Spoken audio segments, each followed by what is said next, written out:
Baik. Untuk kasus yang ditanyakan tadi, misalnya salat zuhur 4 rakaat Pak ya. Ini sudah 4 rakaat. Tapi kemudian imamnya masih berdiri melanjutkan, berarti rakaat yang kelima. Itu artinya imam menambah rukun di dalam salat.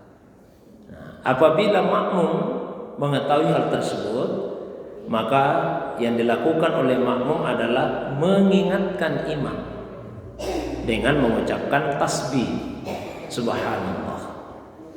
Nah, imam kalau misalnya diingatkan seperti itu, kan tentu ada muncul keraguan di hatinya ini.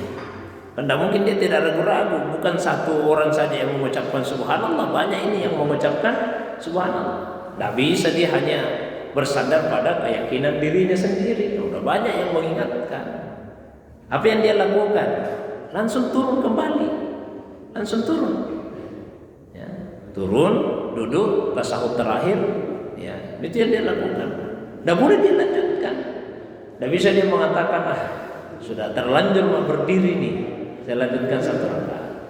Ada juga yang melakukan itu, mohon maaf, karena tidak utuh dalam memahami sebuah hadis. Dan dalam sebuah hadis itu Nabi sampaikan, kalau misalnya ada yang lupa duduk untuk tasahud pertama, lupa ini Pak duduk tasahud pertama, kemudian dia langsung berdiri. Kalau berdirinya sudah lurus, sudah tegak berdirinya, itu tidak boleh duduk kembali. Tidak boleh duduk kembali Pak. Misalnya salat zuhur sudah 2 rakaat, ya sudah salat zuhur 2 rakaat, maka kemudian kan disunnahkan untuk duduk tahiyat pertama. Saya katakan disunnahkan karena itu bukan rukun Pak ya, tahiyat pertama. Yang rukun itu tasawuf yang kedua. Dia lupa Pak itu. Dia berdiri. Kalau berdirinya sudah lurus, tidak boleh itu turun. Tidak boleh turun. Lanjutkan saja salatnya. Tapi sebelum salam, maka disyariatkan untuk sujud sahwi 2 kali sujud. Nah, tapi kalau berdirinya belum lurus, baru setengah bangun ini Pak. Allah, baru setengah.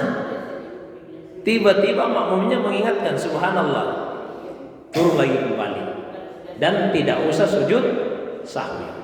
Nah, karena adanya riwayat inilah ada sebagian yang mohon maaf keliru menempatkan yang mestinya dia duduk tasahud kedua, karena sudah terlanjur berdiri lurus, dia ingat ini hadis.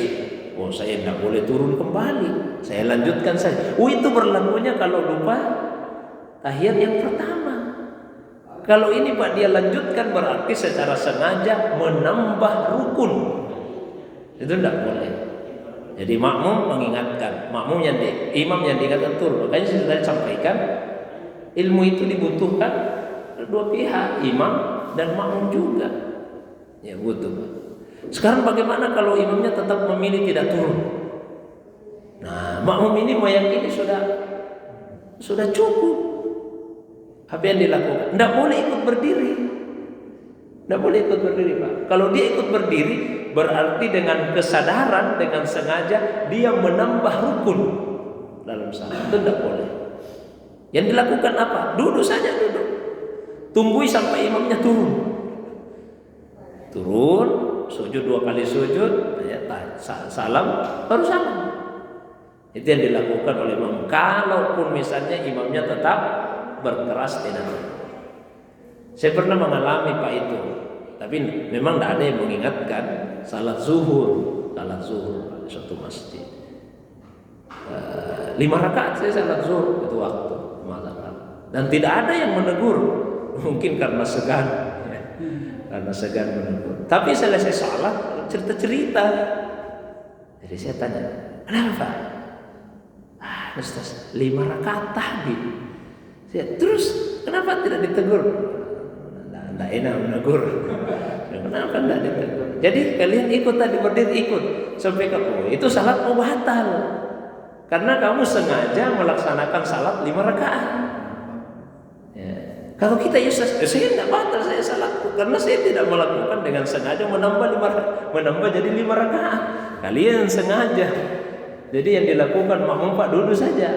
Duduk.